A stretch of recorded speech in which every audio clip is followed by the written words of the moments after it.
Ici, il n'y a pas d'enlèvement. Ici, il y a des martyrs.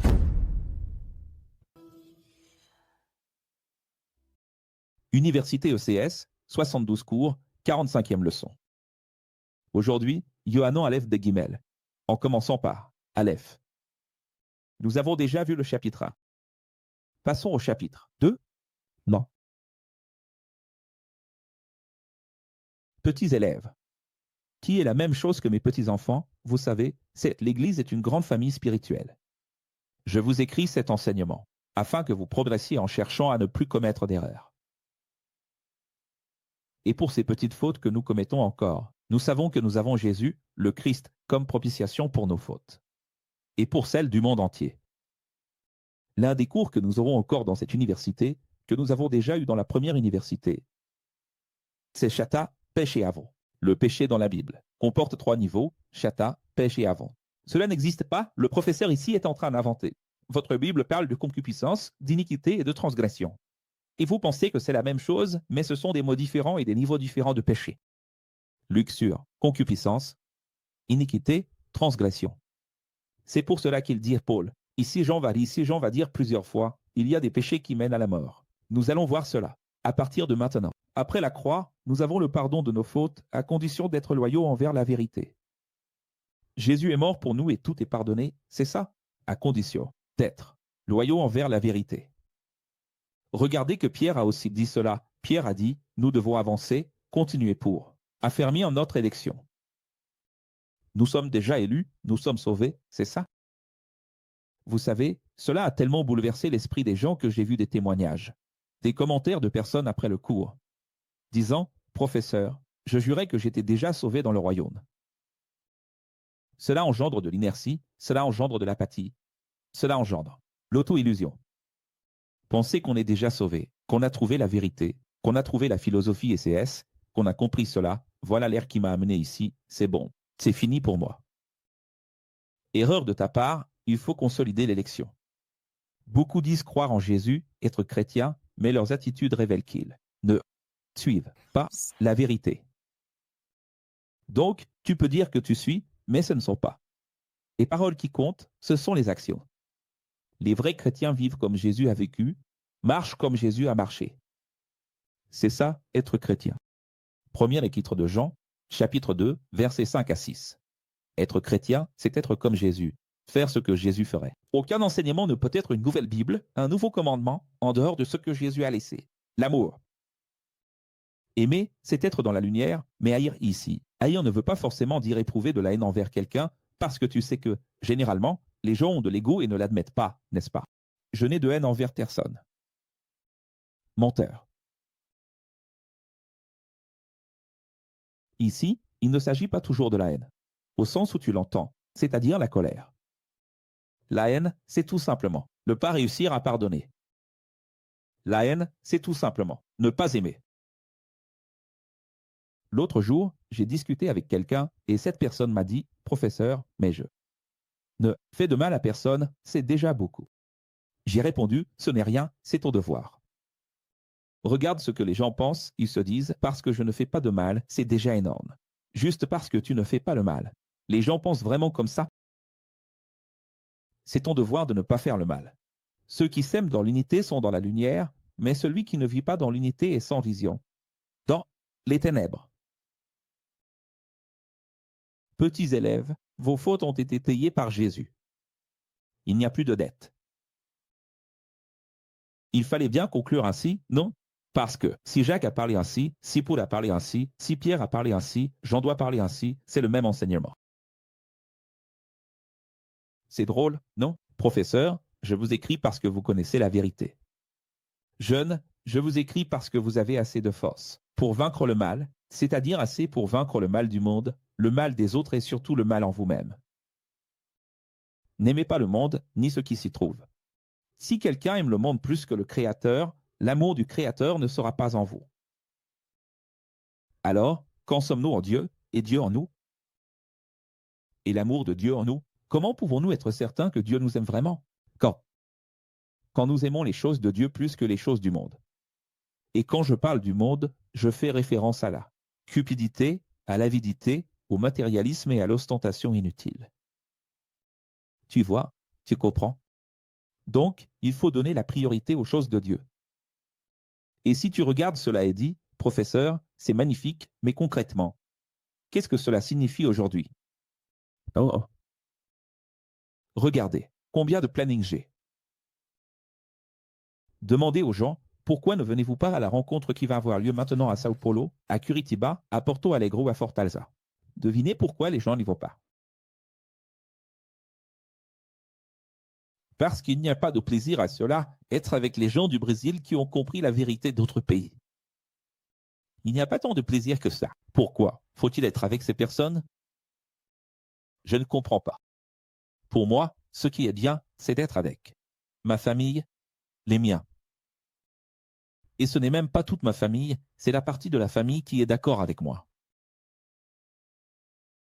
N'est-ce pas? Les gens consacrent de l'argent, des biens et du temps à ce qu'ils aiment vraiment.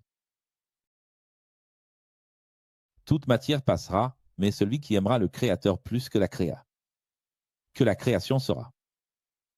Immortel. Faut-il aimer davantage le Créateur ou la création? Le Créateur. Le Créateur. Tu as déjà pensé à ça, quelqu'un aimait plus. Tu sais que ça arrive souvent, n'est-ce pas? Les gens aiment plus le tableau que le peintre, plus l'œuvre d'art que l'artiste. Mais c'est l'auteur qui compte, mon fils. Petits élèves, il ne reste plus beaucoup de temps. Vous avez déjà entendu parler de l'anti-messie à de nombreuses reprises, eh bien je vous le dis, il n'y en aura pas qu'un seul qui viendra. Mais de nombreux antichrists sont déjà parmi nous. Ces antichrists vont venir ou sont-ils déjà là? Ils sont déjà là. Ils sont déjà là, Tony. Pourquoi? Qui sont ceux qui sont déjà là? Donc, rien que dans ce verset 18, Jean est l'homme. De l'Apocalypse, Jean est l'homme de toute l'eschatologie néo-testamentaire. Indiqué. Comment quelqu'un peut-il oser parler d'eschatologie, avec toi ou avec moi ici, me défier et me traiter d'hérétique, alors que Jean, au verset 19, a déjà clairement dit que les antichrists sont des personnes, ce sont des esprits de personnes, c'est-à-dire des comportements. L'esprit ici n'est pas l'esprit de la trichotomie, mais le comportement des hommes dans les derniers temps, les derniers jours. Mais pourquoi derniers temps? Si après Jean il s'est écoulé 2000 ans, c'est parce que le monde a été créé en 7 jours, représentant 7 millénaires, et quand Jean écrivait ceci, cet état. Je dis. Et aujourd'hui, nous sommes à la fin du vendredi, tu comprends. Donc, pour lui, les derniers jours de la semaine, ce sont bien ceux-là. Regarde, aujourd'hui, peu importe si tu regardes plus tard, je vous enseigne un mercredi. C'est vrai ou pas? Jamais un mercredi on dit « nous sommes dans les derniers jours de la semaine », on dit qu'on est au milieu. Mais quand on est jeudi, vendredi ou samedi, on dit « on arrive dans les derniers jours, le week-end, la fin de la semaine, la fin du monde ». J'en ne savais pas que ça prendrait 2000 ans. Pour lui, c'était encore plus significatif parce qu'il pensait que c'était déjà à cette époque-là. C'est pour ça qu'il parlait des derniers jours, parce qu'on est encore ici, à des dates qui sont, eh bien, du 1er siècle, de la fin du 1er siècle. Maintenant, autre chose importante, pourquoi le professeur Haeckel a-t-il dit qu'ici, toute l'eschatologie des églises s'effondre déjà? Parce que si les antéchrists qui vont amener l'antéchrist, des esprits d'hommes qui sont antéchrists contre le Christ, anti signifie non, diable, Satan, l'opposé, le diviseur, l'ennemi, l'adversaire, le contraire, le négatif, ce qui n'est pas, ce qui n'est pas. Ce n'est pas l'enseignement de Jésus. Pourquoi ces personnes vont-elles amener l'antéchrist? Alors voyez que tous les religieux et non-religieux qui parlent d'eschatologie disent c'est le pape, c'est le président Obama, c'est le président Trump, c'est le Macron. Macron. C'est Poutine. C'est Poutine. C'est Musk. Comment cela pourrait-il être ces personnes? Sérieusement, vous dites ça? Comment pouvez-vous penser à cela? Alors qu'ici il est dit que cet esprit était déjà là. Eh bien, commençons à réfléchir à quel esprit était là. Quel était l'esprit qui a tué? Qui a rassemblé le système religieux et tué Jésus? Le maître de Jean, le disciple le plus proche, intime et aimé, qui était toujours à ses côtés. Qui a tué son maître? Tu comprends? Donc, les gens ne comprennent pas de quoi ils parlent. Ils prennent ces textes, la Bible, la ferment, l'ouvrent, tirent un verset au hasard et disent « c'est ça ». Seria in sadria. Mais vous avez du discernement et vous ne serez pas trompés par eux. Je vous demande si vous avez du discernement. Vous en avez? D'après les connaissances que nous avons grâce à ces études, oui. Donc, tous ceux qui ont connu la vérité et l'ont rejetée, et qui aujourd'hui prêchent contre la vérité, ce sont eux les antéchrists des derniers jours. Mais vous avez du discernement, et vous ne serez pas trompés. J'écris à des personnes qui connaissent déjà la vérité. Moi, je fais une réuniversité, n'est-ce pas? Je ne vais pas me répéter sans cesse. Mais Jean, lui, se répète beaucoup. Et cette expression ici, j'écris à des personnes qui connaissent déjà, il la répète plusieurs fois, à plusieurs reprises. Mais pourquoi fait-il cela? Pour bien montrer que vous ne pouvez pas être, ce qui est le pire de tout, négligent, parce que vous êtes des personnes averties. Oui, comme quelqu'un l'a écrit ici, savants, informés, et qui sont les antéchrists aujourd'hui, ceux qui aujourd'hui nient que Jésus est le Messie, car nier Jésus, c'est aussi nier Jéhovah. Votre Bible parle du Père et du Fils, mais bon sang, qui est Jean? Un juif. Il écrit à qui? Aux Juifs. Cet épître est considéré comme universel, mais il s'adresse aux Juifs du monde entier. Il dit ceci, Juifs, écoutez, nous ne pouvons pas avoir Jéhovah et Jéhovah, Yahweh, de l'Ancien Testament. Nous ne pouvons pas avoir le Dieu Tout-Puissant sans Jésus. C'est ça qu'il est en train de dire. Celui qui croit en Jésus comme Christ croit aussi en Jéhovah. C'est ça. Alors, les gens lisent ces textes et aujourd'hui, ils s'embrouillent. Ils ne savent même pas à qui la lettre était adressée, qui est le destinataire. Et puis ils ramènent ça à nous et le Père, le Fils, le Père, le Fils. Ils pensent que c'est la Trinité, l'unicité, la dualité. Oh là là, mon Dieu. Et chaque Église fait sa propre interprétation et c'est une pagaille immense. Ne vous vengez pas. Restez dans la vérité jusqu'à la fin. La même vérité que vous avez apprise depuis le premier jour, et alors vous recevrez l'accomplissement de la promesse, l'immortalité. Professeur, ma Bible parle de vie éternelle. Oh. La vie éternelle, c'est l'immortalité, mon enfant. Faites attention à ceux qui veulent vous tromper, à ceux qui veulent vous ramener seulement, à Jéhovah. De la première Bible, de la première Bible. C'est-à-dire, de quoi parle-t-il dans tout le contexte et ici au verset 26? Il parle de personnes qui, encore une fois, voulaient convertir, reconvertir ou déconvertir ceux qui croyaient déjà en Jésus comme Messie. Sauf que, comme nous sommes ici, des décennies après que Jésus a quitté ce monde, ça finit par s'estomper, non? Une chose, c'est la première année après l'événement. Une autre, c'est après 3 ans, 5 ans, 7 ans, 10 ans, là ça commence à perdre de sa force. Maintenant, imagine après 30 ans que Jésus est parti. Nous étions en train de regarder la série House of Cards. Et là, le président se fait tirer dessus, désolé pour le spoiler. Et Wilson s'est mis la main sur la tête. Et donc il est hospitalisé. Et qu'est-ce qui se passe en son absence?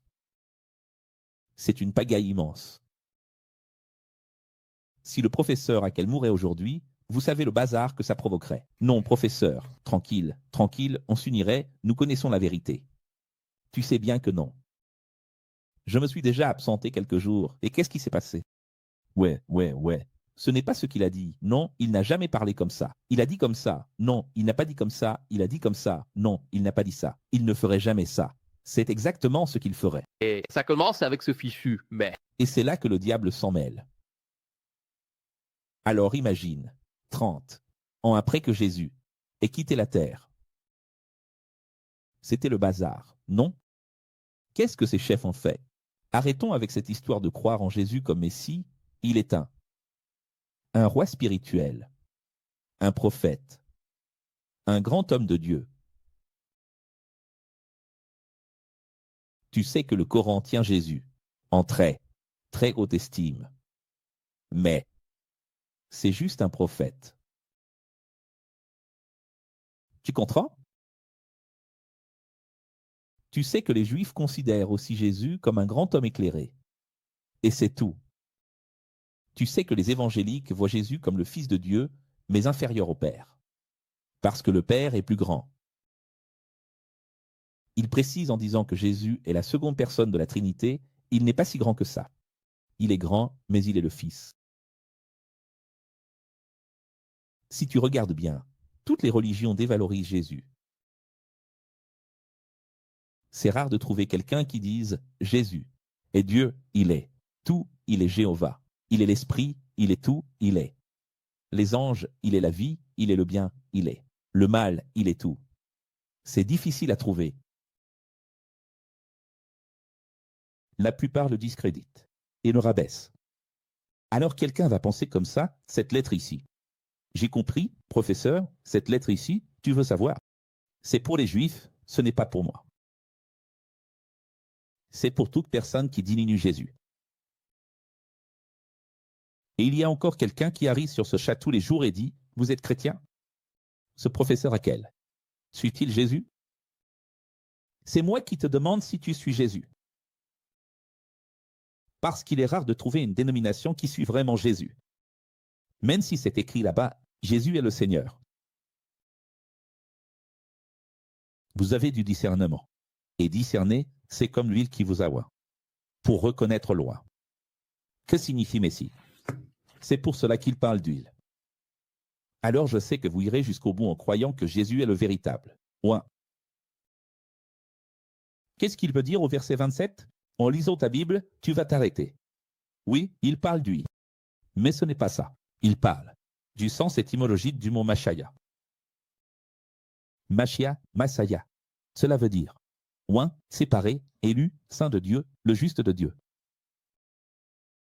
Alors nous aussi, nous sommes des Christ, nous aussi, nous sommes oints et séparés. Loin, c'est celui qui a été choisi. Et l'huile ne fait que symboliser, montrant que celui-ci, oui, a été choisi. Donc, il dit que tout comme nous sommes loin, Jésus est loin. Et tout comme Jésus est loin, nous sommes loin et Messie comme lui. Alors nous sommes de petits. Messie. N'est-ce pas? J'ai compris? De petits Christ. C'est pour cela que nous sommes chrétiens. Petits élèves, d'ailleurs, c'est la même chose que d'appeler ex, car ex signifie Christ, ou ex a la même signification. Petits élèves, ceux qui, dans les dernières heures de l'humanité avant le royaume, cesseront de croire en Jésus comme le véritable Messie. À cause des antichrists qui amèneront l'anti-Messie, ceux-là seront couverts de honte lors de la venue de Jésus, le véritable Messie. C'est-à-dire, que se passait-il à l'époque de Jean? Des chefs venaient de Jérusalem pour essayer de détourner les chrétiens et disaient « Revenons à la Bible, allons-y. Revenons à Jéhovah. » Tu comprends? On ne peut dire qu'on est un vrai chrétien que si l'on est loyal et juste, comme Jésus l'est. Première lettre de Jean, chapitre 3. L'amour du Créateur est si grand qu'il nous a donné le droit d'être enfants de Dieu. Le monde ne nous comprend pas parce qu'ils n'ont pas encore compris la vérité de Jésus. Pourquoi le monde ne nous écoute-t-il pas? Pourquoi le monde ne nous comprend pas? Parce qu'ils n'ont pas compris Jésus. Comment pourrait-il nous comprendre? Aujourd'hui, nous sommes déjà enfants de Dieu, mais lorsque le royaume viendra, nous serons comme lui, car nous le verrons tel qu'il est. Et en le voyant tel qu'il est, nous serons comme il est. C'est de cela que j'en parle. C'est l'onyx, c'est l'omniscience. Nous atteindrons l'onyx. Celui qui attend son royaume devient juste comme lui. Or, si nous avons de l'espérance, croyant qu'il vient, qu'il accomplira sa parole, alors cela fait déjà de nous des personnes. Juste comme il est juste. Se tromper aujourd'hui, c'est désobéir à la Bible. Il est venu pour payer nos dettes, et celui qui continue à s'embêter en péchant n'a jamais compris la vérité. C'est-à-dire, il n'utilise pas le mot « grâce ». Comme Pierre, Jacques et Paul, mais il dit la même chose. Il disait qu'après avoir été pardonné, pourquoi continues-tu à t'endetter? À nouveau, en commettant des erreurs graves, moyennes. Rata, peste et Adao, tu te souviens. Petits élèves, ne laissez personne vous tromper. Soyez loyaux comme Dieu l'est. Cette façon qu'il a de dire un petit mot puis de revenir à parler d'amour, de dire un petit mot puis d'appeler petits élèves. C'est probablement parce que la structure du parchemin n'a pas été respectée. La Bible a été divisée en chapitres et versets, mais le texte, tel qu'il l'a écrit, était différent. C'est comme s'il s'agissait de paragraphes. Oui, avec des épigraphes. C'est comme s'il faisait une sorte d'endossement de 3 ou 4 textes. Puis, ensuite, il séparait avec l'amour. Petits élèves. Tu vas voir que plusieurs fois il écrit quelque chose, des paragraphes. Puis il revient, petits élèves. Aimez-vous. C'est un peu comme une chanson, avec un refrain qui revient sans cesse, parce qu'il se répète beaucoup. C'est-à-dire, il écrivait comme si c'était un psaume. Mais ce n'était pas un psaume ni une chanson. Pourtant, ça y ressemblait. Regarde, encore une fois, il a dit ici. Petits élèves, soyez loyaux. Et de temps en temps, il va faire ça. Amour, justice, loyauté. Il va parler de l'une de ces 3 choses. Celui qui se trompe encore a choisi de rejeter le bien du Créateur et a librement choisi le mal du Créateur, car depuis le début, on nous a donné la liberté de choisir. C'est pour cela que Jésus est venu, pour mettre fin à la dualité, c'est-à-dire en détruisant l'existence du mauvais. Votre Bible dit le fameux verset « détruire les œuvres du diable ». Qu'est-ce que cela signifie, détruire les œuvres du diable? C'est l'existence du mal. Pour comprendre les œuvres du diable, il faut lire à partir de la Genèse 3h15. Là, tu vas comprendre que Dieu a créé les épines, la douleur de l'accouchement, la sueur, le travail, ce qui est forcé, difficile, dur. Tu comprends? Dieu a créé la dualité, Dieu a créé les chemins, la gauche et la droite. Regarde, Dieu a créé l'arbre du bien et du mal, les 2 côtés de l'arbre. C'est ça, c'est la liberté. Tu te souviens de l'ancien enseignement? La liberté, c'est la dualité. Tu es l'arbitre du jeu, le libre arbitre. C'est toi qui siffles et choisis le jeu. La liberté, c'est la dualité, c'est-à-dire que tu as la liberté de choisir. Et Jésus est venu pour mettre fin à cette liberté. Mais ce n'est pas pour nous enlever la liberté. C'est parce qu'après avoir vaincu le mal, il n'est plus nécessaire de nous donner cette liberté, car nous avons déjà choisi le bien. Et comme nous avons choisi le bien et d'être du côté du bien pour toujours, le mal n'existera plus. Je ne sais pas si vous comprenez, mais il n'y a même pas de raison pour que Jésus vienne dans le royaume et dise, à partir de maintenant, je veux que tout le mal soit détruit. Il suffit que les personnes qui vont vaincre le monde soient du côté du bien. Si je choisis le bien pour toujours, et que personne ne change. Si Tony et Josie Barry ont choisi le bien pour toujours, William aussi, alors le mal n'existera déjà plus. Il n'y a pas besoin d'un pouvoir mystique, surnaturel. Je veux que le mal disparaisse. Le mal disparaîtra parce que nous ne voulons pas du mal. Parce que tous ceux qui vont régner ne veulent pas du mal. N'est-ce pas? Ou bien êtes-vous si faible que vous dites, s'il te plaît, Dieu, détruis le mal, pour que, tout à coup, je ne recommence pas à me tromper dans le royaume. N'est-ce pas une faiblesse? La personne de bien n'a pas besoin de loi, n'est-ce pas? Le vrai chrétien ne vit pas en se trompant sans cesse contre les autres, mais il vit dans l'amour, car c'est le premier enseignement qu'il a reçu. S'aimer les uns les autres dans l'unité. Pourquoi est-il écrit dans l'unité? Parce que les gens doivent comprendre que l'amour n'est pas pour moi, ce n'est pas à propos de moi. Aimez-moi. Je suis parti de l'église parce qu'on ne m'a pas aimé. Oh. Retourne à l'église est à guérison, reste là-bas. Ici non plus tu ne seras pas aimé, non, parce qu'il n'y aura pas de pasteur pour te rendre visite, non. Ah, professeur Accra, tu ne peux pas venir me voir. Tu ne viens pas chez moi pour moindre? Non, je ne viendrai pas. L'autre jour, une famille de Sao Paulo était ici et m'a dit « Professeur, quand est-ce que vous viendrez chez moi? Je vais tellement bien vous recevoir. » J'ai répondu « Peut-être jamais. Probablement jamais. Professeur, mais. C'est très difficile. Je ne peux pas dire non parce qu'on ne sait jamais. Il se pourrait qu'un jour, je me retrouve là-bas. Mais la probabilité est quasiment nulle. Si cela arrive, il dira « Dieu a exaucé mes prières ». Au revoir. Alors, pourquoi? Parlons-nous ainsi parce que nous n'aimons pas cet amour. Égoïste. cet amour mensonger. C'est tellement mensonger que même l'amour qui est antagoniste à l'ego finit par se transformer en ego. Imaginez un amour qui est l'ego. Vous avez déjà imaginé que l'ego soit l'amour et que l'amour soit l'ego? C'est le plus grand mensonge de tous. Aime-moi, aime-moi. En réalité, qu'est-ce que le texte dit? Aimez-vous, les uns les autres. Alors, de quoi parle-t-on? Collectif. Et là, les gens ne veulent pas. Ah non, l'amour collectif, non. Ne soyons pas comme Caïn, qui a révélé une conscience mauvaise en tuant son propre frère. Et pourquoi l'a-t-il tué? Parce que ses intentions ont été révélées. Et en réalité, ses intentions ont révélé son caractère. N'est-ce pas? Même en aimant, malgré tout, beaucoup les détestent. Réjouissez-vous, car celui qui aime vaincra la mort. Mais celui qui n'arrive pas à aimer et à pardonner est déjà mort. Pour Dieu, celui qui n'aime pas et ne pardonne pas est déjà mort. Il est né pour mourir.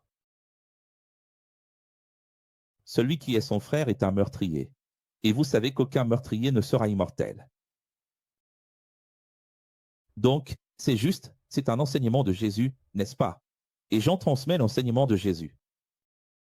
Si j'ai de la colère contre quelqu'un, au point de dire, je m'en fiche que cette personne meure ou non. Si j'apprends qu'elle est morte, je serai même content. Tu as déjà tué cette personne. Tu es un meurtrier. Jésus est mort pour nous, révélant ainsi son grand amour. Et tout comme lui, en suivant son exemple, nous devons donner notre vie pour ceux qui marchent avec nous dans la vérité. Si quelqu'un a de grands moyens financiers, et, même en voyant que l'autre a besoin de son aide, n'a malgré tout aucune empathie pour aider, comment cette personne peut-elle dire qu'elle est chrétienne et qu'elle aime Dieu? Alors, en fait, il parle ici des preuves. N'est-ce pas? Des preuves d'amour dont Jacques a parlé, dont Pierre a parlé. Et il ne manquait plus que Jean pour compléter le trio de l'enseignement, de la vérité. C'est-à-dire, si quelqu'un en a les moyens, qu'il le prouve. De quoi parle-t-il ici? Il parle de preuves. Jésus n'est-il pas mort pour nous? Il a commencé en disant, regardez, il a commencé ainsi. Jésus ne nous a pas aimés en parole. Il a prouvé son amour par son sang. De la même manière, vous qui en avez les moyens. Il va donner un exemple, il ne va pas demander « mourrez pour quelqu'un », mais il va dire « faites quelque chose qui vous coûte, qui vous fasse mal, qui vous cause une perte en faveur de quelqu'un. » Qui voit, il faut qu'il coule du sang de toi en faveur de quelqu'un. Ce sang peut être l'argent, ce sang peut être le temps. Ce sang doit être une concession d'idées. Tu sais qu'il est difficile pour nous de concéder des idées, n'est-ce pas? Nous avons été élevés différemment, mais il faut qu'il en sorte du sang. Mes petits élèves, il n'existe pas d'amour en parole, l'amour c'est Action. action. Si nous avons de l'empathie pour ceux qui en ont vraiment besoin, alors nous avons une conscience tranquille qui ne nous condamne pas, et le Créateur, qui est omniscient, sait tout ce qu'il y a dans nos consciences. Et ici, encore une fois, j'ai eu la joie de parler de Jacques, Pierre et maintenant Jean, dans la même lignée que le texte d'or de Romains 14. Regardez Jean, dans le même enseignement que Paul, si notre conscience ne nous accuse pas, alors nous aurons la tranquillité devant le Créateur. Mais nous ne pouvons avoir la paix dans notre conscience que lorsque nous obéissons à la vérité et faisons la volonté du Créateur. Donc, c'est toujours une question de conscience. La conscience possède un tribunal parfait de Dieu. Voici la véritable Bible. Croire en Jésus comme Messie et s'aimer les uns les autres dans l'unité, comme il nous l'a ordonné. Et l'Esprit de Dieu est incarné en ceux qui obéissent à cette véritable Bible. Quelle est la véritable Bible? Je crois en Jésus comme Messie. Ah, professeur, ça, j'y crois déjà. Alors maintenant, Prouve que tu crois en Jésus comme Messie en aimant les uns les autres dans l'unité. Ce n'est pas loin. Je ne vais même pas à l'école, je n'ai pas à supporter qui que ce soit, ni à tolérer qui que ce soit, ni à connaître qui que ce soit. Je vais donner mon adresse, ma vie privée, mes enfants, ma famille, ma femme, mon mari, ma vie personnelle, mes affaires. Je ne fais plus confiance à personne. Le monde est très mauvais de nos jours. Tu peux avoir toutes les excuses que tu veux, mais tu dois prouver que tu aimes. Professeur, là, ça s'applique. Ce qui ne me coûte rien ne vaut rien. Ce qui ne me coûte rien ne vaut rien, exactement. Quelle concession sortez-vous de votre bouche? De Jésus ont coulé le sang et la vie. Et de toi, qu'est-ce qui sort? Qu'est-ce qui sort de toi pour prouver que tu aimes quelqu'un? Que tu aimes l'ensemble, que tu aimes Dieu? Premier épître de Jean, chapitre 4, faites attention, car maintenant beaucoup de faux chefs religieux apparaîtront. Et quand ils parleront, jugez avec Discernement. encore un texte que les pasteurs peuvent utiliser contre Aquel. Voilà, pasteur. Premier épître de Jean, chapitre 4. Je crois que ça parle de moi. Regardez, c'est clair là. Ils apparaîtront dans les derniers jours. Je suis apparu dans les derniers jours. Ça doit être moi. On regarde le verset 2. S'il diminue ou discrédite Jésus, sachez-le. Ces hommes sont. Fautaire. Alors ce n'est pas moi. Tu vois comme c'est triste. On est tous des hérétiques. Il n'y a même pas le mot hérésie ici. Il n'y a même pas le mot hérétique dans les originaux. Et tout le monde est hérétique.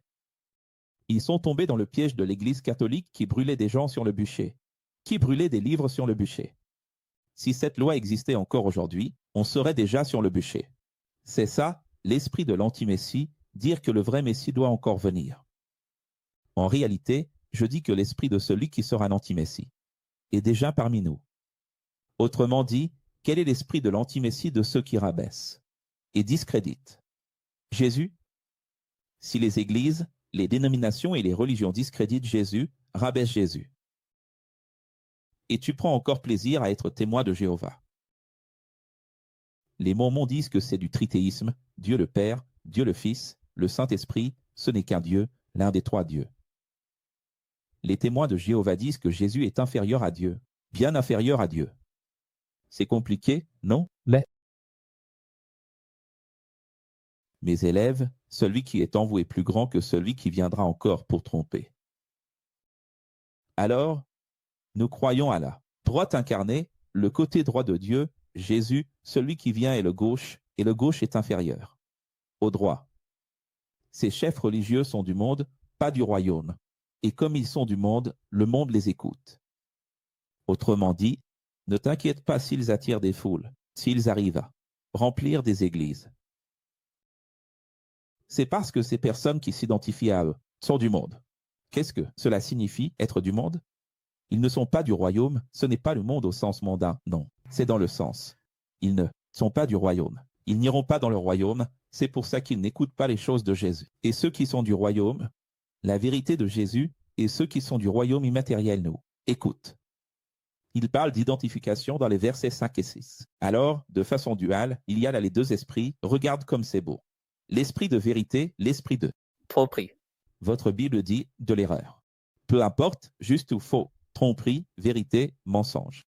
Ce qui compte, c'est qu'il dit qu'il existe deux esprits. Et pourquoi? Dieu a-t-il mis deux esprits? Pour que tu puisses choisir. C'est la langue fourchue du serpent. Pour que tu puisses te révéler. Il n'a pas commencé en parlant de Caïn. Ce n'était pas Caïn et Abel. Caïn et Abel, c'est ici, regarde, c'est le X. Tu dois te révéler si tu es Caïn ou Abel. Aimez-vous les uns les autres parce que Dieu est l'amour. Dieu n'est pas amour, Dieu n'est pas amour, Dieu est l'amour. Dieu incarné comme Fils unique est la plus grande preuve d'amour. Fils unique de Dieu, la plus grande preuve d'amour. C'est bien ce langage, n'est-ce pas, de Jean 3h16 et maintenant ici, dans sa lettre. Il nous a aimés le premier, alors maintenant c'est notre juste devoir de nous aimer les uns les autres dans l'unité. Personne n'a jamais vu Dieu. Le Créateur est esprit, Mais nous pouvons le voir lorsque nous nous aimons les uns les autres dans l'unité. Il était. Alors il dit, c'est ça l'amour horizontal, on n'aime pas Dieu là-haut. Son esprit est en nous. Moi, Jean, et les autres enseignants, nous sommes témoins du Sauveur du monde. Nous confessons tous que Jésus est le Christ, et ainsi, Dieu est en nous. En étant comme lui, avec son esprit en nous, nous perfectionnons cela, évoluant jusqu'au grand jour du règlement de compte, du règlement final. Dans l'amour, il n'y a pas de peur. Au contraire, le véritable amour chasse la peur.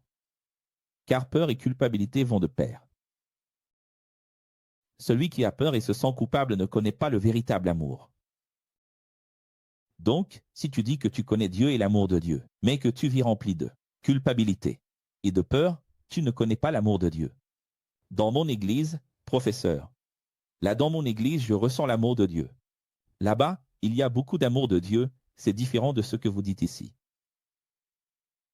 Mais si ton église répand, prêche la peur et la culpabilité, alors ce n'est pas le véritable amour de Dieu. Nous aimons parce qu'il nous a aimés, le premier. Si quelqu'un affirme « j'aime Dieu », mais qu'il a de la haine et de la rancœur, il est menteur, car celui qui n'aime pas son frère qu'il voit et avec qui il vit ne peut pas aimer Dieu qu'il n'a jamais vu, ni côtoyé. Et voici la grande leçon à la fin de cette université, péché, je n'ai pas aimé Dieu non plus. On va y arriver. C'est facile de dire qu'on aime Dieu sans jamais avoir vécu avec lui. Comme je le dis toujours, ceux qui sortent ensemble la roue sont les célibataires. Où sont les veuves? Dites-moi. Célibataires et veuves, écoutez bien. Le professeur à qui vous a toujours appris. Vivez avec la personne. Ne sortez pas seulement le week-end, parce que le week-end va vous tromper et vous allez vous marier avec la mauvaise personne. Quand on se retrouve avec la nostalgie, le samedi et le dimanche, ce n'est que des fleurs, du cinéma, Netflix, du pop-corn et encore des fleurs, toujours des fleurs. C'est beau. Bon. Vous riez, hein? Mais, quand on vit ensemble et qu'on fait rentrer la personne dans l'intimité, dans la vie quotidienne, là tout se révèle. N'est-ce pas? Qu'est-ce que le professeur à qui est en train de dire? C'est facile. Pour ces gens des églises, j'aime Dieu, ils n'ont jamais vécu avec Dieu. J'aurais aimé voir quelqu'un vivre avec Jésus pendant 30 jours, Anna.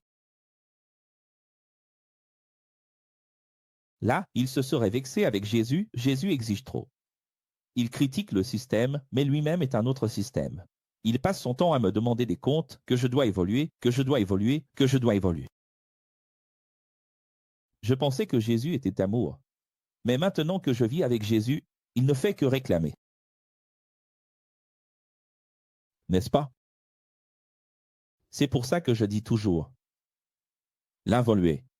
Il est dans la culpabilité, la peur et la cupidité. Et je dis toujours, l'involué aime les plantes, les petits animaux, les enfants et les personnes âgées. J'aime les enfants, un peu.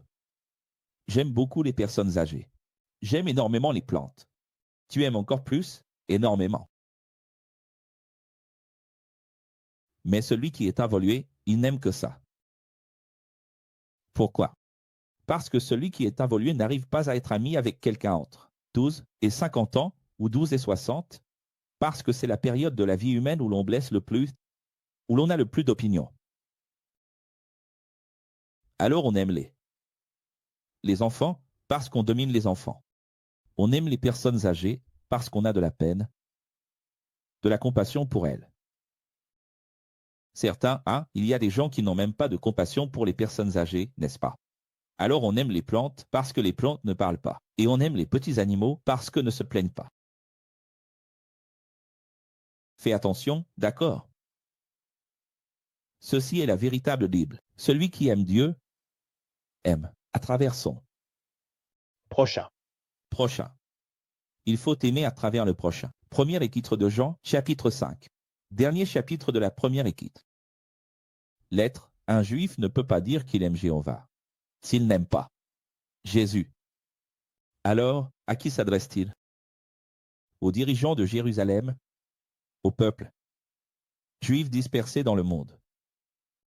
C'est aimer Dieu à travers Jésus et ainsi, nous obéissons véritablement à ses commandements. Pourquoi parle-t-on autant des commandements? Alors, il y a des gens qui vont utiliser la lettre de Jean pour appuyer. Par exemple, un adventiste va utiliser cette lettre avec des textes isolés, des versets isolés, pour dire « Tu vois comme il faut garder le sabbat ». Mais ce n'est pas ce qu'il dit. Il dit aux Juifs ce qui suit. Obéir véritablement aux commandements, c'est croire en Jésus comme le Messie.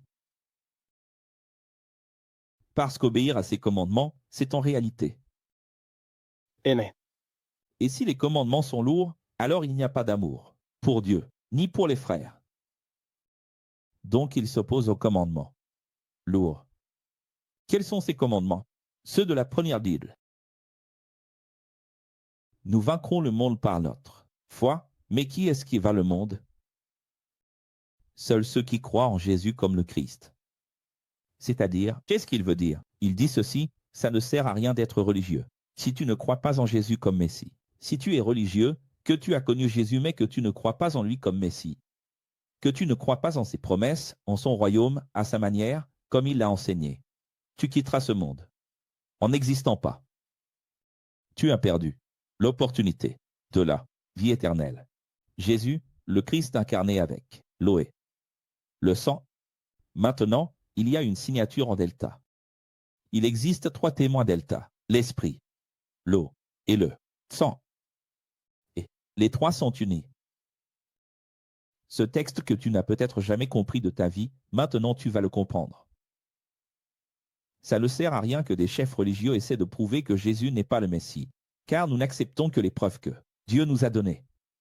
C'est-à-dire, les chefs arrivent avec des parchemins et des parchemins, des livres et des livres, des sources bibliographiques, en disant « Voilà la preuve, c'est écrit dans la Bible. » Mais Jean a dit « Nous n'acceptons que les preuves que Dieu nous a données. » Quelles sont les preuves que nous acceptons?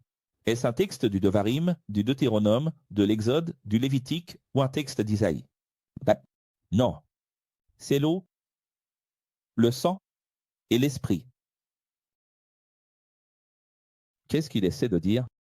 Que Jésus s'est incarné dans un homme qui avait de l'eau, ce corps avait de l'eau, ce corps avait du sang, ce corps avait un esprit. Celui qui croit en Jésus comme Messie porte en lui-même le témoignage des 3, l'eau, le sang et l'esprit.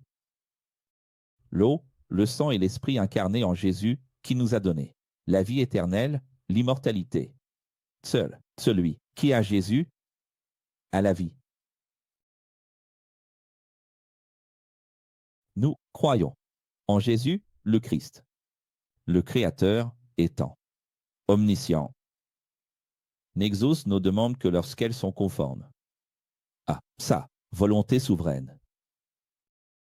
Ici, il y a très clairement cette référence indirecte au Notre Père, qui n'est pas mon Père, c'est-à-dire que ta volonté soit faite. Il est omniscient, il sait toutes choses, et c'est précisément parce qu'il est omniscient qu'il entend toutes les prières, tous les désirs des hommes, mais il n'exauce que selon sa volonté. Si quelqu'un commet une petite faute, une erreur, rata, et non une grande faute menant à la mort, une faute grave, pécha ou un crime, avao, il obtiendra le pardon du Créateur. Alors, est-il possible de recevoir le pardon même depuis la croix? Oui, si ce n'est pas un crime, si ce n'est pas une stigmatisation et avao. Pécha, c'est une rancéure. Impardonnable et avao, c'est un crime. Rata, nous faisons des erreurs, nous sommes humains. Nous faisons tous des erreurs, mais il existe des injustices, qui sont des fautes menant à la mort. Nous ne sommes pas nés pour vivre dans l'erreur, mais pour faire ce qui est juste. Et si nous faisons ce qui est juste, nous sommes en Dieu. Et en Dieu, les conséquences qui sont le paiement des fautes, la mort, ne nous atteindront pas. Dans le langage de Paul, le salaire du péché, c'est la mort. Dans le langage de Jean, c'est celui que tu vois là. Il dit, le monde est dual. Et la conséquence de la faute, c'est la mort. De quoi parle-t-il? Il a commencé en parlant de Caïn, n'est-ce pas? Il est en train de dire que si nous commettons des petites fautes, des erreurs, des péchés, nous avons le pardon grâce au sang. Qui pardonne nos fautes? Nos dettes. Mais quand il y a péché et avon, un crime, quand quelqu'un commet un crime, ce péché l'amène à la mort, sa conséquence est la mort. Nous sommes en Jésus et Jésus est le Christ. Et plus encore, il est le vrai Dieu. Regarde comment il termine. C'est intéressant, non? Il a passé les 3 lettres à parler. Ah, les 3 lettres. Les 5 chapitres à parler. Le Fils, le Fils, le Fils, le Christ, le Christ, le Christ. Et à la fin, il termine en disant, il est le vrai Dieu.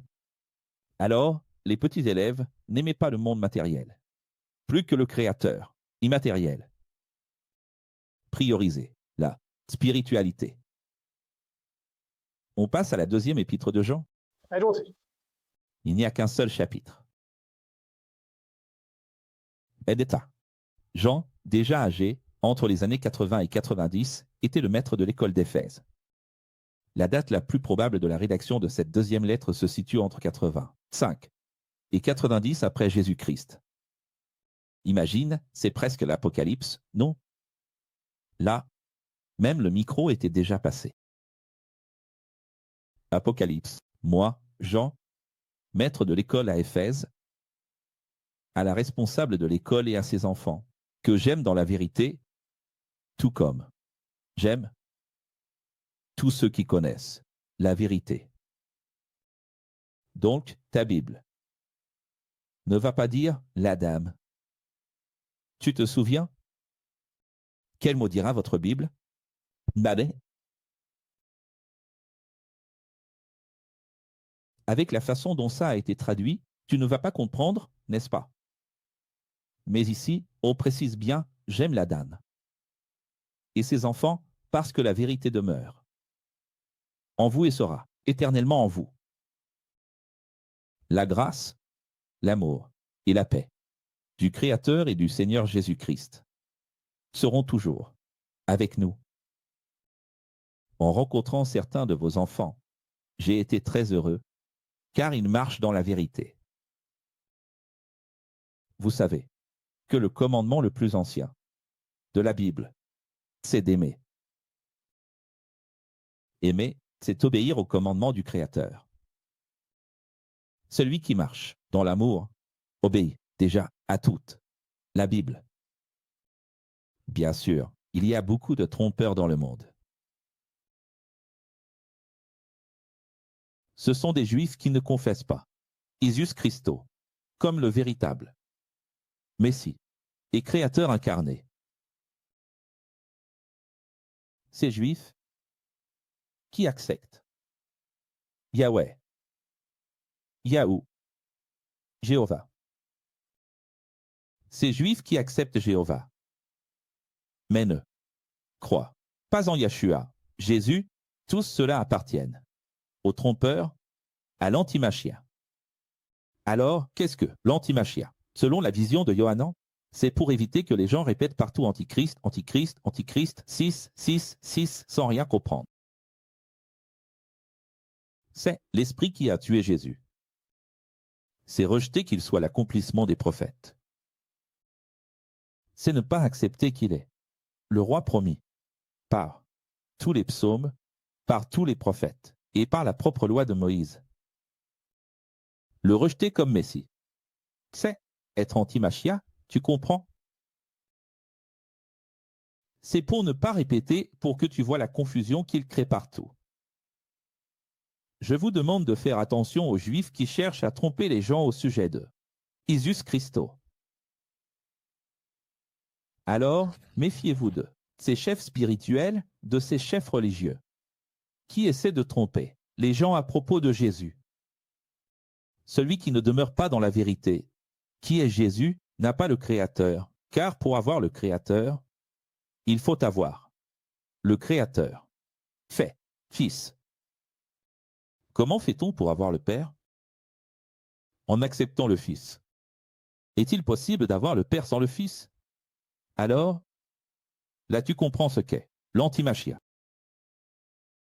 Si un juif vient vers vous et n'apporte pas cet enseignement, ne le recevez pas chez vous, ne le saluez même pas, car il manque de respect et offense le Sauveur Jésus. Donc, regarde l'importance de cette traduction. Est-ce de l'antisémitisme? Est-ce pour ne pas être ami avec les Juifs? Non. C'est dans le contexte de cette époque-là, de la violence qu'il y avait contre les personnes qui suivaient Jésus. Dans ce contexte, à cette époque, il faut comprendre ceci. Jean est le grand maître. Survivant, tous les autres sont déjà morts. Et il avait une très grande tristesse, déjà âgé, à cause de l'histoire, de ce qu'ils ont fait à Jésus. Et qu'est-ce qu'il faisait en tant qu'évêque, comme enseignant à Éphèse, à la fin de sa vie? Il disait, regardez, ces personnes manquent tellement de respect à Jésus, que si vous ne le savez pas, il faut lire un peu le Talmud. Lisez un peu le Talmud pour voir. Si vous lisez juste un peu, cherchez comme ça, que dit le Talmud à propos de Jésus? Des choses comme, par exemple, lui cracher dessus, l'humilier. Donc, c'est ce genre d'irrespect dont il parlait. Il disait qu'on ne peut pas accueillir ces personnes. Accueillir ces personnes, c'est être complice. Mais qu'est-ce que les gens font aujourd'hui? Les églises utilisent ces textes pour s'éloigner les unes des autres. La CCJ utilise ce texte pour ne pas avoir de communion avec l'Assemblée de Dieu. Les témoins de Jéhovah utilisent ce texte pour ne recevoir personne d'autre que les témoins de Jéhovah ou ceux qui ont quitté les témoins de Jéhovah. C'est-à-dire, regarde comme c'est triste, alors qu'en réalité, il parlait de qui? Des personnes qui manquaient de respect à Jésus en tant que Messie. D'accord, je dis cela à madame, car quiconque salue un juif et le reçoit chez lui comme un frère est complice de ses blasphèmes contre le Sauveur Isus, Christus. Alors je vais mettre ici un comment. Donc, celui qui salue.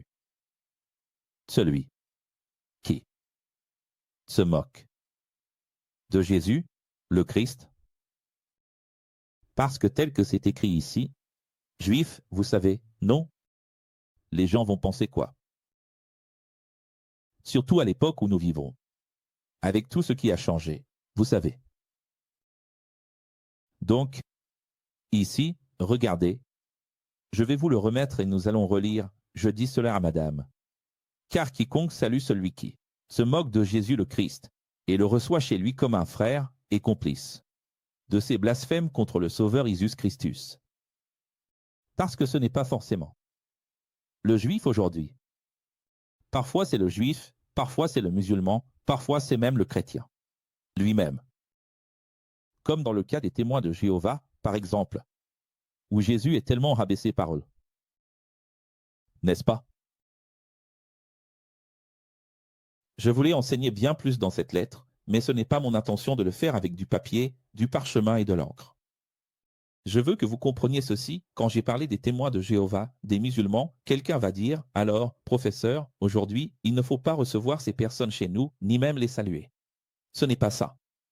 Ces personnes qui se moquent, ce n'est pas le juif, l'arabe, le musulman, le témoin de Jéhovah. C'est celui qui se moque de Jésus. Si quelqu'un se moque de Jésus, lui qui est notre maître, notre professeur, notre sauveur.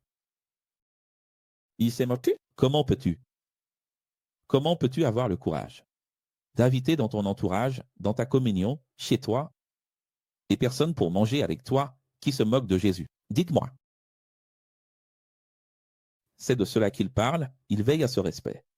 Au lieu de cela, pour notre pleine satisfaction, j'espère vous rendre visite et vous parler, face à face. Ses neveux, les enfants de sa sœur, qui est aussi notre sœur en Christ, vous adressent leurs salutations. Vous avez compris? Comme cette lettre, rapide et belle, n'est-ce pas? On a vu clairement que cette lettre a un destinataire évident, la dame. Troisième et dernière lettre. Elle aussi ne comporte qu'un seul chapitre. Cette lettre a été écrite entre 90 et 95, près de la rédaction de l'Apocalypse. Regardez ça, il est encore plus âgé. Cette troisième lettre n'a été connue que 3 siècles plus tard, vous le saviez? Elle ne faisait partie d'aucune compilation ni d'aucun regroupement de parchemins. Elle n'a été connue que 3 siècles plus tard. Ces 3 lettres ont été écrites en Asie mineure et adressées aux écoles de la région même. Après Athanase, le synode d'Hippone et le concile de Carthage, Didyme l'aveugle, les 3 épîtres de Jean, ont été considérées comme une seule lettre. Il est difficile d'affirmer, mais le plus probable est qu'il s'agisse de 3 lettres écrites dans la même décennie. Jean commence, moi, professeur Jean, à l'aimer Gaius, que j'aime dans la vérité. Donc maintenant, le destinataire est Gaius. Bien que la première lettre soit adressée à tous les Juifs dispersés dans le monde, c'est aussi une lettre universelle, un enseignement pour toute personne, tout chrétien, n'est-ce pas? C'est ça. La deuxième lettre est adressée à la dame, et la troisième à Gaius. Donc la deuxième et la troisième sont personnelles, ce sont des lettres qui contiennent quelques conseils, certes, mais elles ont un destinataire individuel. Je souhaite que tu sois en bonne santé, que ta vie matérielle se passe bien, tout comme dans ta vie spirituelle. J'ai été très heureux de recevoir la visite de quelques frères qui ont parlé de ta fidélité, car tu es constant dans la vérité.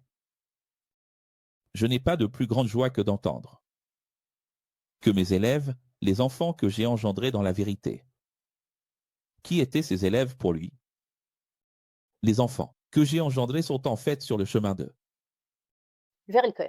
Alors, on va dans les églises, je le répète, les gens disent frère, sœur, frère, sœur. Ça en devient presque banal, alors qu'en réalité, nous devrions élargir ce langage, dire mère, père, tante, oncle, grand-mère, fils. Pourquoi ne voyons-nous pas cela dans les écoles de Jésus, Wilson? Pourquoi ne voyons-nous pas cela, Josmar, encore, Tony? Pourquoi ne voyons-nous pas dans les écoles de Jésus, quand tu vois que quelqu'un a l'âge d'être ton fils, dire mon fils? Pourquoi pas? Parce que c'est ce langage qu'il utilise, c'est la langue d'origine. Et non pas frère, sœur, frère, sœur, sœur, frère. Frère, sœur, tu n'appelles quelqu'un ainsi que lorsqu'il a l'âge d'être ton frère. Et ce n'est pas un titre, pour l'amour de Dieu. Frère Gaillot, tu as aidé de nombreux enseignants de la vérité, même, sans les connaître. C'est très louable d'aider des frères. Des personnes qui font partie de la fraternité, qui se réunissent à l'école, qu'on ne connaît pas, qu'on ne connaît pas. Ces enseignants qui ont été aidés par toi ont parlé de ton amour à l'école. Tu as très bien fait. Tu fais très bien de les aider, avec des dons, pour leur voyage missionnaire. C'est-à-dire, aide-les dans leur voyage. Ces enseignants voyagent pour enseigner la vérité gratuitement. Ils ne demandent rien aux païens pour enseigner la vérité. Pour cette raison, c'est notre devoir d'accueillir de vrais enseignants comme eux, qui enseignent sans rien demander en retour. Et même si Jean parle ainsi dans la langue originale, il y a quand même des gens qui font payer pour prêcher, qui demandent un cachet pour chanter. Il dit « Aidez financièrement ces personnes, car elles n'ont pas de salaire. » Et aujourd'hui, c'est absolument l'opposé, n'est-ce pas? Lorsque nous recevons des enseignants comme ceux-ci, qui enseignent gratuitement, nous devenons participants de leur mission en faveur de la vérité. J'ai écrit une lettre à ce sujet à l'école de la région. Mais, Diotrephe. Et ici je demande, est-ce qu'il cachait, est-ce qu'il mettait cela en coulisses, derrière le rideau, sous le tapis? Non. Le professeur Hack vient en direct citer des noms et vous dites, ce n'est pas bien que le professeur Hack fasse ça, c'est mal. Pas du tout. Toutes les lettres, Paul, Pierre, Jacques, tous et Jean aussi. J'ai écrit une lettre à ce sujet à l'école de la région, Diotrephe, qui se dit le principal dirigeant, le pasteur président, l'archevêque, peu importe, n'a pas accepté l'enseignement de la lettre et ne veut pas aider à accueillir les professeurs, et il ne veut pas non plus nous recevoir. Quelle situation qui existait déjà à cette époque, n'est-ce pas? Avez-vous déjà imaginé? Aujourd'hui, on a des écoles de Jésus qui utilisent le nom de la philosophie X et disent qu'on ne peut pas parler de celui à l'école. On peut utiliser toute la Bible originale Cosme, on peut chanter toutes les chansons de X, on peut dire tout ce que celui dit, mais on ne peut pas prononcer son nom. Et à cette époque, il y avait Diotrephe qui ne voulait pas accepter de recevoir Jean. Mon Dieu, Jean était le seul professeur survivant qui avait marché avec Jésus, le seul professeur qui avait accompagné Jésus, qui était un témoin vivant de tout. Et pour qui ce Diotrephe se prenait-il? Cette lettre de Jean est perdue jusqu'à aujourd'hui. Le professeur Démétrio, c'est celui qui enseigne sans rien demander en retour.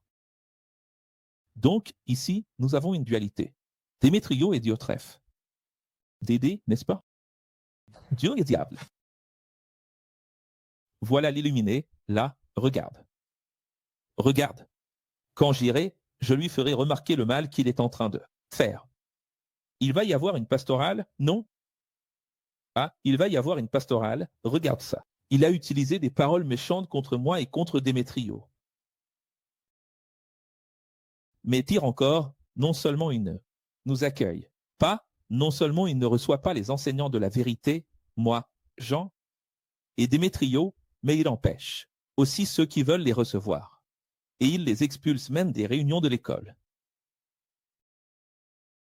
C'est-à-dire, quand on lit la 3e épître de Jean, qu'est-ce qu'on commence à comprendre? Que Diotrephe est la cible de la première lettre où il parlait des antichrist. Ce Diotrephe est un antichrist. Pour qu'il refuse d'accueillir Jean, ni Démétrio, et qu'il empêche encore les autres de les recevoir. Et que ceux qui osaient héberger Jean ou aider Jean, ou Démétrio, étaient expulsés par lui. Pour qu'il en arrive à ce point, c'est parce qu'il faisait partie de ces personnes qui disaient « Nous devons recommencer à observer les sabbats, les commandements, nous devons revenir à Jéhovah ». Jésus a peut-être été un leader important, peut-être un prophète, mais il n'est pas le Messie. Car 40, 50 ans se sont déjà écoulés. Il n'y a pas de temple. Le temple a été détruit, tout est fini. Jérusalem est en ruine. Plus rien n'a de sens, rien de ce que Jésus a dit ne s'est accompli, il n'est pas venu. Tu peux imaginer? C'est-à-dire, qu'est-ce que j'imagine aujourd'hui, avec ma sagesse, que ce fameux Diotrephe prêchait? Tu peux imaginer? Il prêchait en disant, le temple n'a pas été détruit, la ville n'a pas été détruite. Et où est-ce que Jésus est venu? Où est son royaume? C'est une imposture. On nous a trompés. Jésus a peut-être accompli des miracles, mais c'était un sorcier, un guérisseur, je ne sais pas, peut-être un prophète, mais en tant qu'homme il s'est trompé. Il s'est trompé. Et ce n'est pas le Messie, parce que si c'était le cas, on ne serait pas ici, abandonné. Et il a trompé beaucoup de gens avec ce discours.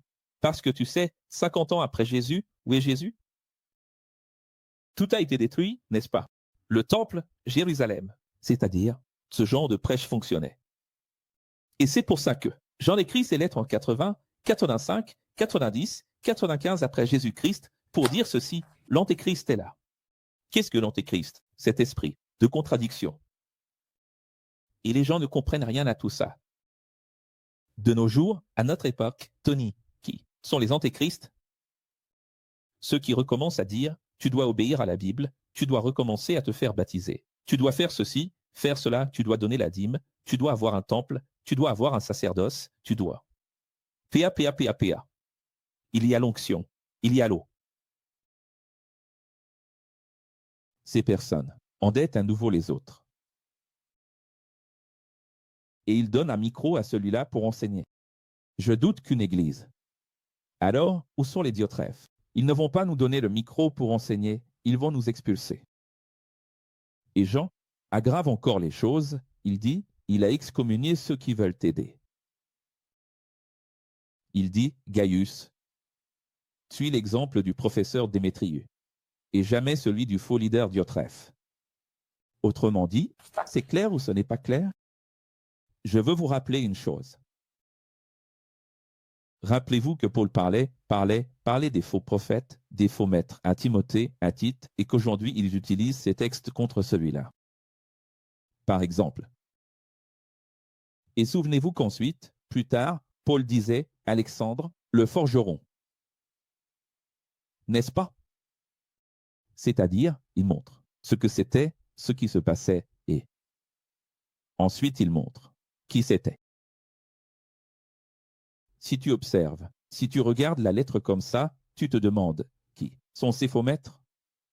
Faux prophètes? Qui cela peut-il bien être? Pour ne pas être trompé, je ne peux pas me laisser tromper. Et si c'était celui-là? Et si c'était mon pasteur? Et si c'était le rabbin? Et si? Je ne peux pas me laisser tromper. Mais en réalité, les lettres elles-mêmes révèlent qui ils sont. Il suffit de les lire toutes dès que tu lis un peu plus. Pierre révèle qui c'est. Jean révèle qui c'est. Paul révèle qui c'est, n'est-ce pas? Alors, c'est clair quand il dit « Ne suivez pas l'exemple de Diotrephe, mais celui de Démétrius ». Tu viens de te rappeler du verset de Jean tout à l'heure où il disait « Il existe deux esprits, celui de l'erreur et celui de la justesse ». Tu comprends? Il a dit « Il existe deux esprits, celui de la vérité et celui de la tromperie ». C'est clair maintenant ou pas? Celui qui aide, accueille et fait le bien, prouve qu'il vient du Créateur, mais celui qui critique, rejette et fait le mal, n'a jamais compris la vérité. Tout le monde parlant bien du professeur. Démétrius. Nous aussi.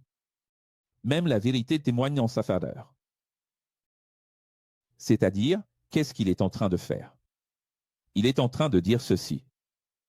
Les preuves que Démétrius est dans la vérité, c'est que nous en sommes témoins.